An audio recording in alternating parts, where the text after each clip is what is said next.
여러분 혹시 운동이 무조건 좋은 거라고 믿어오셨습니까? 저도 한때 그랬습니다. 그런데 제 환자 10명 중 7명이 운동 덕분에 병원 문을 두드렸다는 사실 아셨나요? 오늘 그 이유를 알려드리겠습니다.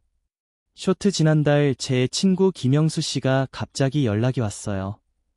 70대 후반인데도 매일 아침 등산을 빠지지 않던 분이었죠. 그런데 갑자기 심한 가슴 통증으로 응급실에 실려간 겁니다.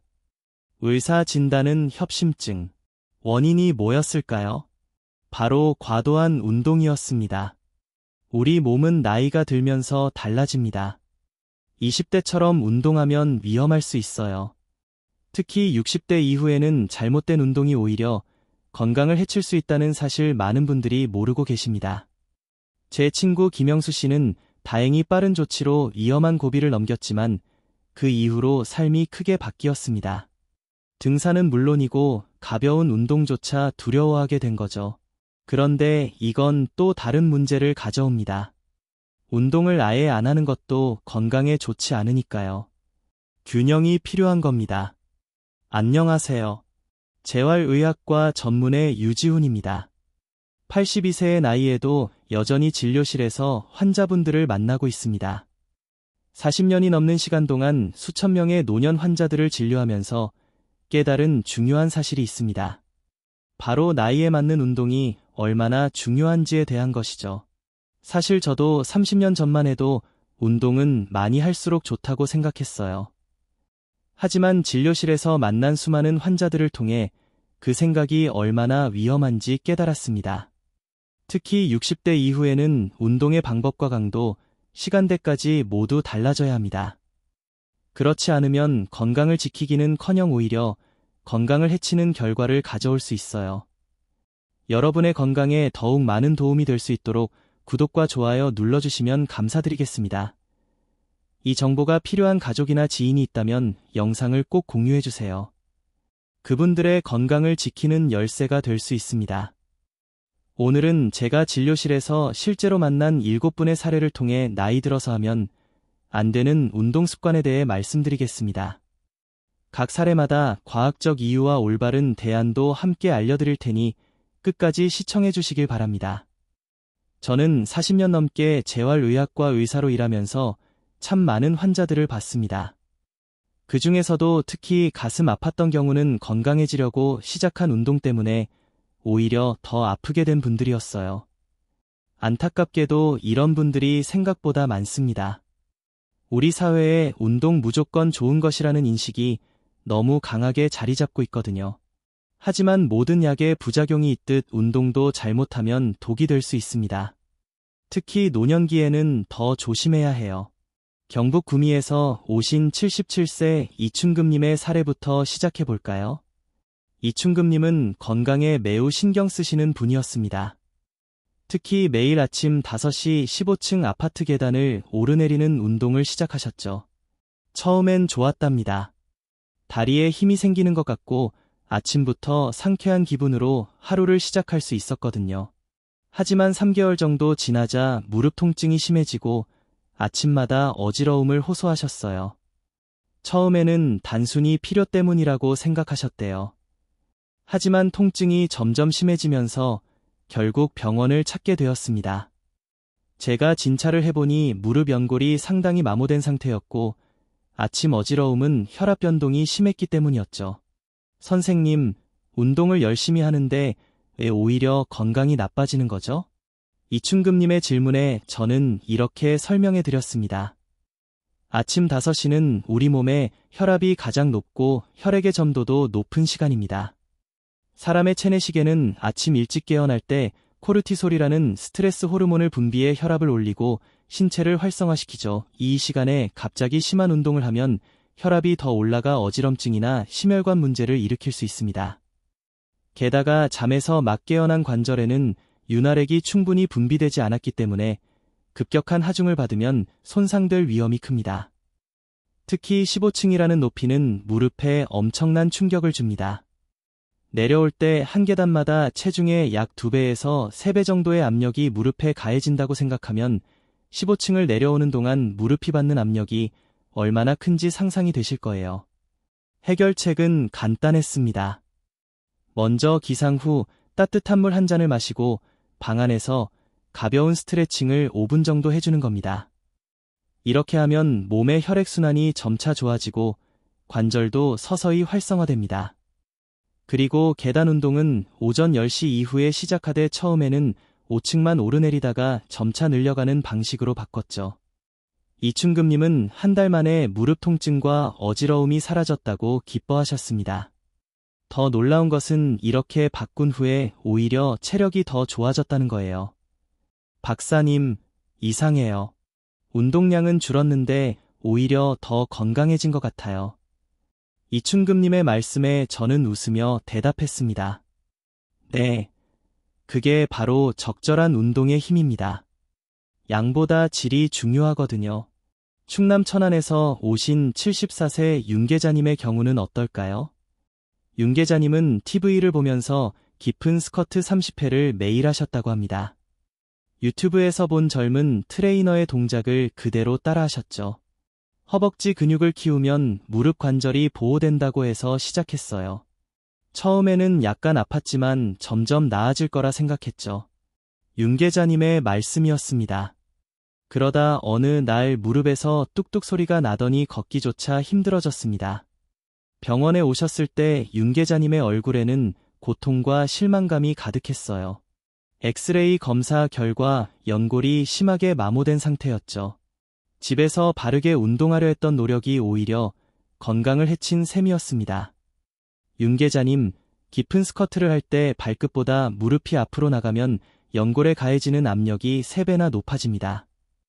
젊을 때는 이 압력을 견딜 수 있지만 70대 이후에는 연골이 이미 약해진 상태라 더 쉽게 손상됩니다. 게다가 스쿼트 자세가 정확하지 않으면 무릎 관절이 비틀어져 더 큰 손상을 입을 수 있습니다. 연구에 따르면 노년층의 경우 깊은 스쿼트는 무릎 관절의 압력을 최대 7배까지 증가시킬 수 있습니다. 이미 관절염이 있거나 연골이 약해진 분들에게는 치명적인 운동법이죠. 그래서 윤계자님께 다른 방법을 알려드렸습니다. 의자에 앉았다 일어나는 동작을 10회씩 2세트로 바꾸는 거죠. 이때 무릎은 90도 이하로 구부리지 않고 엉덩이를 중심으로 움직이는 것이 핵심입니다. 또한 무릎이 발끝을 넘어가지 않도록 주의하고 앉을 때는 엉덩이를 뒤로 빼는 자세를 유지하도록 했습니다. 이 운동을 6주간 꾸준히 하시니 무릎 통증이 크게 줄고 근력도 점차 회복되었습니다. 박사님, 처음에는 의자에 앉았다 일어나는 게 운동이 되겠어? 싶었는데 이게 진짜 효과가 있네요. 이제는 산책도 할 수 있을 정도로 무릎이 좋아졌어요. 윤계자님의 기쁜 목소리를 들으며 저도 함께 기뻤습니다. 강원도 평창에서 오신 72세 정문아님의 사례는 정말 아찔했습니다.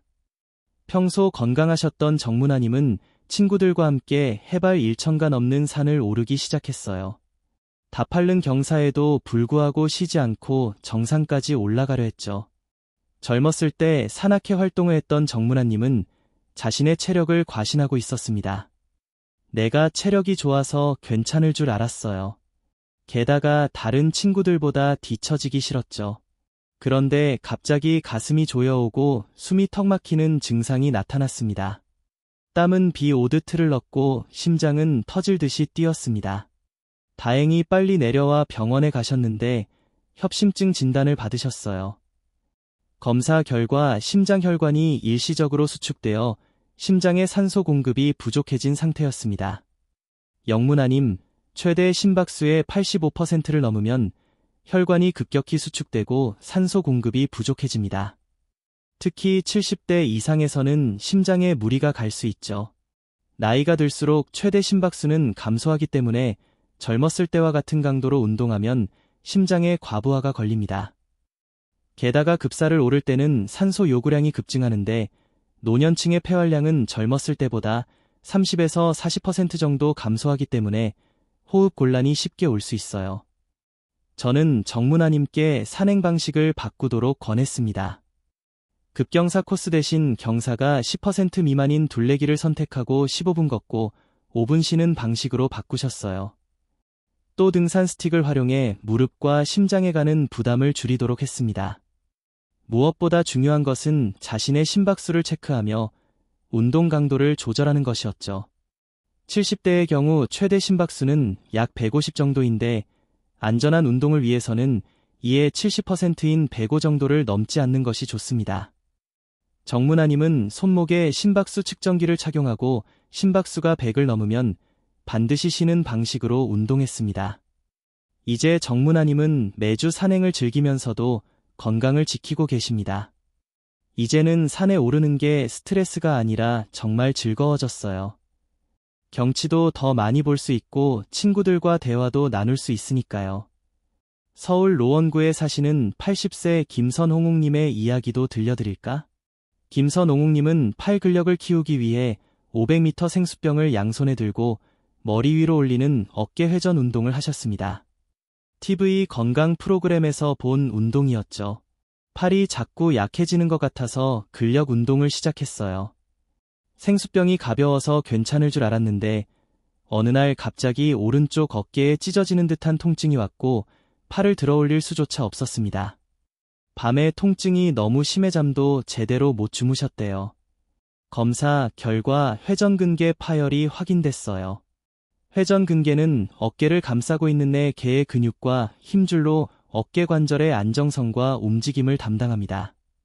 김선홍욱님 60대 이후에는 어깨인대의 탄성이 급격히 떨어집니다. 특히 팔을 120도 이상 들어 올리는 동작은 어깨 관절에 큰 부담을 줄 수 있어요. 나이가 들면 회전근개 힘줄의 혈액 공급이 감소하고 콜라겐 구조가 약해지기 때문에 가벼운 무게라도 머리 위로 들어 올리는 동작을 반복하면 힘줄이 찢어질 위험이 커집니다. 연구에 따르면 65세 이상에서는 어깨 위쪽으로 팔을 드는 동작을 할 때 회전근개에 가해지는 압력이 젊은 성인보다 약 30% 더 높아진다고 합니다. 그래서 김선홍욱님께는 가슴 높이에서 원을 그리는 운동으로 바꾸도록 했습니다. 양팔 번갈아 가며 팔에 하는 이 동작은 어깨 근육을 효과적으로 강화하면서도 관절에 무리가 가지 않죠. 또한 탄력밴드를 이용해 팔을 몸 앞쪽으로 당기는 운동도 추가했습니다. 이 운동들은 어깨 관절의 안정성을 높이고 근력을 키우는데 효과적이면서도 회전근개에 부담을 주지 않습니다. 6개월 후 김선홍님은 어깨 통증이 완전히 사라졌다고 기뻐하셨어요. 이제는 손주들 안아주는 것도 어렵지 않아요. 정말 감사합니다. 경기도 여주에서 오신 79세 문동길님은 만보 걷기에 빠져 계셨습니다. 스마트워치를 보면서 하루에 꼭 만보를 채우기 위해 아침부터 저녁까지 걸으셨죠. 목표를 달성하지 못하면 불안해하시고 심지어 밤에도 집안을 돌아다니며 걸음수를 채우셨다고 합니다. 만보를 걸어야 건강해진다는 글을 읽었어요. 그래서 비가 오나 눈이 오나 매일 걸었죠. 하지만 얼마 지나지 않아 발뒤꿈치 통증과 허리 통증으로 병원을 찾으셨고 촉적은 막염과 허리 압박 골절 진단을 받으셨습니다.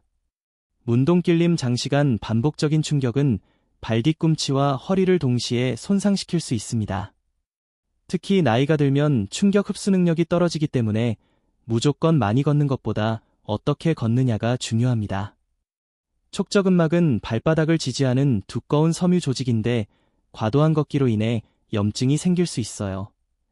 또한 노년층의 뼈는 칼슘 감소로 약해져 있어 지속적인 충격이 가해지면 압박골절이 발생할 위험이 높습니다. 만보라는 숫자는 젊은 사람들을 기준으로 만들어진 것이라 모든 연령대에 똑같이 적용하는 것은 위험할 수 있습니다. 그래서 문동길님께는 하루 20분 6분 걷고 2분 벤치에 앉아 쉬는 방식을 세트하도록 권냈습니다. 또한 충격 흡수가 좋은 쿠셔너를 신도록 했죠. 걸음수보다는 걷는 방식과 자세에 집중하도록 조언했습니다. 허리를 곧게 펴고 발뒤꿈치부터 착지해서 발가락으로 밀어내는 방식으로 걷는 것이 중요하다고 설명드렸죠. 이렇게 하니 3주 만에 통증이 크게 줄었고 8 후에는 허리 골절도 안정화되었습니다. 이제는 만보계에 집착하지 않고 몸이 느끼는 감각에 집중하며 걸어요. 오히려 더 즐겁게 운동할 수 있게 되었습니다. 문동길님의 말씀처럼 운동은 숫자가 아닌 몸의 반응과 즐거움에 집중할 때 가장 효과적입니다. 전북 군산에서 오신 73세 오복래님은 유튜브에서 본 복근 챌린지를 따라하다가 허리 디스크가 악화되어 오셨습니다. 젊은 트레이너가 진행하는 7일 복근 프로그램을 그대로 따라하셨는데 날이 갈수록 허리 통증이 심해졌다고 하셨죠. 배가 나오는 게 신경 쓰여서 복근 운동을 시작했어요. 젊은 사람들이 하는 걸 보니 어렵지 않아 보였거든요. 그런데 날이 갈수록 허리가 아파서 움직이기조차 힘들어졌어요. 진찰 결과 이미 약간 있던 디스크 탈출증이 크게 악화된 상태였습니다. 오복래님 젊은이들의 홈트레이닝은 동작 속도와 각도가 노년의 척추 굴곡 한계를 초과하는 경우가 많습니다. 특히 빠른 속도로 상체를 들어올리는 크런치 동작은 노년층에게 위험할 수 있어요. 나이가 들면 척추 디스크의 수분 함량이 감소하고 탄력이 떨어져 있어 급격한 굽힘과 운 동작에 취약합니다. 또한 코어 근육이 약해진 상태에서 갑자기 강도 높은 복근 운동을 하면 허리 근육이 아닌 디스크에 압력이 집중될 수 있습니다. 척추 건강을 위한 운동은 천천히 점진적으로 진행해야 합니다. 그래서 오복래님께는 시니어 전용 홈 트레이닝을 검색해서 보도록 건넸습니다. 또한 모든 동작을 처음부터 끝까지 한번 시청한 후 속도를 절반으로 줄였다라 하도록 조언했죠. 특히 등을 바닥에 대고 누워서 무릎을 굽히고 복부에 힘을 주는 골반 기울이기 운동부터 시작하도록 했습니다. 이 동작은 허리에 부담을 주지 않으면서도 코어 근육을 효과적으로 강화할 수 있어요. 이렇게 하니 오복래님의 허리 통증이 점차 완화되었고 근력도 서서히 향상되었습니다. 이제는 허리 통증 없이 집안일도 할 수 있고 심지어 배도 조금 들어간 것 같아요. 천천히 하니 효과가 더 좋네요. 마지막으로 부산 해운대에서 오신 81세 황영우님의 사례입니다. 황영우님은 하루도 빠지지 않고 365일 러닝머신에서 5km를 뛰셨습니다. 건강에 대한 열정이 대단하셨죠? 운동을 쉬면 근육이 빠지고 건강이 나빠질까 봐 매일 같은 강도로 뛰었어요. 비가 오나 눈이 오나 심지어 감기가 걸려도 뛰었죠. 그런데 정기검진에서 근육 손상 지표인 CK 수치가 정상보다 4배나 높게 나왔고 만성피로와 면역력 저하로 감기도 자주 걸리셨습니다. 황영우님 회복 없는 반복 운동은 만성염증을 일으키고 면역력을 떨어뜨립니다. 나이가 들수록 회복 시간이 더 필요하다는 점을 기억하셔야 해요. 근육이 강화되는 과정은 운동 중이 아니라 운동 후 회복 과정에서 일어납니다. 특히 60대 이후에는 단백질 합성 능력이 감소하고 염증 반응이 증가하기 때문에 젊었을 때보다 회복에 더 많은 시간이 필요해요. 연구에 따르면 노년층은 같은 강도의 운동 후 회복에 약 1.5배에서 2배 더 많은 시간이 필요하다고 합니다. 그래서 황영우님께 이틀 운동, 하루 휴식 또는 3일 운동, 이틀 휴식 패턴을 꺼냈습니다. 또한 휴식일에는 30분 정도 가벼운 스트레칭을 하면서 클래식 음악을 들으며 정신적 휴식도 취하도록 조언했죠. 운동 강도도 조절하여 5km 달리기 대신 3km 달리기와 2km 걷기를 번갈아 하는 방식으로 바꿨습니다. 이렇게 바꾸니 3개월 후 CK 수치가 정상으로 돌아왔고 체력도 오히려 더 좋아졌다고 기뻐하셨습니다. 쉬는 것도 운동의 일부라는 말씀이 와닿았어요. 쉬는 날이 있으니 운동하는 날에 더 에너지가 넘치고 감기도 거의 안 걸리네요. 여러분, 지금까지 7가지 사례를 통해 나이 들어서 주의해야 할 운동 습관에 대해 말씀드렸습니다. 이런 사례들이 특별한 것이 아니라 제 진료실에서 매일 만나는 흔한 경우들이라는 점이 더 안타깝습니다.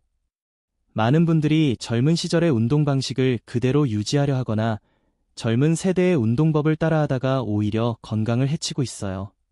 우리 몸은 나이가 들면서 달라집니다. 관절의 탄성은 줄어들고 근육의 회복 속도는 느려지며 심장과 혈관의 반응도 달라지죠. 하지만 이것은 운동을 포기해야 한다는 뜻이 아닙니다. 오히려 나이에 맞게 현명하게 운동해야 한다는 의미입니다. 제가 환자들에게 항상 강조하는 3가지 원칙이 있습니다.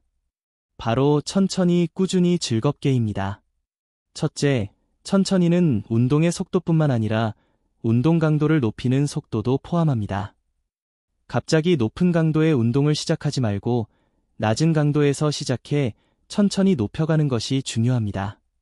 둘째, 꾸준히는 하루에 몰아서 운동하기보다 매일 조금씩 규칙적으로 하는 것을 의미합니다. 셋째, 즐겁게는 가장 중요한 원칙입니다. 즐겁지 않은 운동은 지속하기 어렵고 스트레스를 유발해 오히려 건강에 해로울 수 있습니다. 실제로 노년기에 가장 효과적인 운동은 무엇일까요?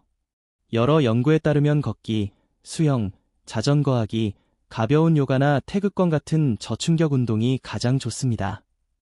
이런 운동은 심폐 기능을 향상시키면서도 관절에 부담을 주지 않죠. 또한 근력 운동도 중요합니다. 하지만 무거운 무게보다는 가벼운 무게로 반복 횟수를 늘리는 방식이 관절 건강에 더 좋습니다. 균형 운동도 빼놓을 수 없죠.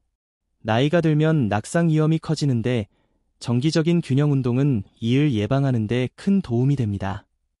한 가지 더 강조하고 싶은 것은 스트레칭의 중요성입니다. 유연성은 나이가 들수록 더 중요해지는데 매일 10분 정도의 전신 스트레칭은 관절 건강과 혈액순환에 놀라운 효과를 가져옵니다. 특히 아침에 일어나자마자 하는 스트레칭은 하루를 활기차게 시작하는 데 도움이 돼요. 그럼 지금까지 말씀드린 내용을 바탕으로 여러분께 실천 가능한 운동 루틴을 제안해 드리겠습니다. 아침에 일어나면 먼저 따뜻한 물 한 잔을 마시고 5분간 침대에서 가벼운 스트레칭을 합니다. 목, 어깨, 허리, 다리 순으로 부드럽게 풀어주세요. 그 후 10시에서 11시 사이 하루 중 몸 상태가 가장 좋은 시간에 본격적인 운동을 시작합니다. 20분에서 30분 정도의 걷기나 자전거 타기 같은 유산소 운동을 하고 이어서 10분 정도의 근력 운동을 합니다. 근력 운동은 자신의 체중을 이용하거나 아주 가벼운 덤벨을 사용하는 것이 좋습니다. 마지막으로 5분간의 마무리 스트레칭으로 운동을 마칩니다. 이런 루틴을 일주일에 3에서 4일 정도 규칙적으로 하되 반드시 하루 이상의 휴식일을 가지세요. 휴식일에도 가벼운 산책이나 스트레칭은 괜찮습니다. 여러분, 운동을 통해 건강해지는 것은 마라톤과 같습니다. 단거리 달리기가 아니라 장기전이라는 거죠. 빠르게 가는 것보다 오래 지속하는 것이 중요합니다. 젊은이들이 하는 운동을 그대로 따라하려 하지 마세요. 여러분의 몸과 나이에 맞는 운동을 찾아 즐기는 것이 진정한 건강의 비결입니다. 무리한 운동으로 인한 부상은 단순히 며칠 아픈 것으로 끝나지 않습니다. 특히 노년기에는 작은 부상도 장기적인 건강 문제로 이어질 수 있어요. 한번 손상된 관절은 완전히 회복되기 어렵고 그로 인해 활동량이 줄어들면 근력 감소, 체중 증가, 심혈관, 건강 악화 등 연쇄적인 문제가 발생할 수 있습니다. 그래서 무리한 운동보다는 지속 가능한 운동이 중요한 것입니다. 지금까지 말씀드린 내용 중에서 여러분의 현재 운동 습관과 비슷한 부분이 있었나요? 만약 있다면 오늘부터 조금씩 바꿔보시길 권합니다. 한꺼번에 모든 것을 바꾸려 하지 마세요. 제가 오늘 말씀드린 7가지 습관 중에서 딱 하나만 바꿔보십시오. 그리고 며칠 뒤 댓글로 몸이 이렇게 달라졌다고 알려주시면 그 글이 또 다른 어르신의 생명을 구할지도 모릅니다. 여러분의 경험이 다른 분들에게 큰 도움이 될 수 있어요. 제가 진료실에서 만나는 많은 환자분들이 다른 사람들의 경험담을 들었더라면 이런 실수는 하지 않았을 텐데라고 말씀하십니다. 그만큼 서로의 경험을 나누는 것이 중요하다는 거죠. 마지막으로 운동은 목적이 아니라 수단임을 기억하세요. 건강하고 행복한 삶을 위한 수단이지 그 자체가 목적이 되어서는 안 됩니다. 운동 때문에 스트레스 받고 불안해하고 일상생활이 방해받는다면 그것은 올바른 운동이 아닙니다. 건강한 운동은 몸뿐만 아니라 마음도 편안하게 해주어야 합니다. 운동은 오래 살려고 하는 것이지 빨리 죽으려고 하는 게 아닙니다. 더 많이 더 세게가 아니라 오래 안전하게 즐겁게 운동하는 것이 진정한 건강의 비결입니다. 여러분의 몸이 보내는 신호에 귀 기울이고 무리하지 않는 범위 내에서 꾸준히 움직이는 것이 중요합니다. 아무리 건강에 좋은 운동이라도 자신의 몸 상태와 맞지 않으면 독이 될 수 있다는 점을 항상 기억하세요. 82세의 나이에 여전히 활동적인 삶을 살고 있는 제 경험에서도 적절한 운동과 충분한 휴식의 균형이 얼마나 중요한지 매일 느끼고 있습니다. 저도 젊었을 때는 무리한 운동으로 관절을 다친 경험이 있습니다. 하지만 나이에 맞게 운동 방식을 조절하면서 지금까지 건강을 유지할 수 있었습니다. 여러분도 자신의 몸에 맞는 현명한 운동으로 건강하고 활기찬 노년을 보내시길 바랍니다. 오늘의 영상이 여러분의 건강에 도움이 되었기를 바랍니다. 이 정보가 도움이 될 만한 주변 분들이 계신다면 영상을 공유해주세요. 구독과 좋아요도 잊지 말아주세요. 행복한 하루 되시길 바랍니다. 감사합니다.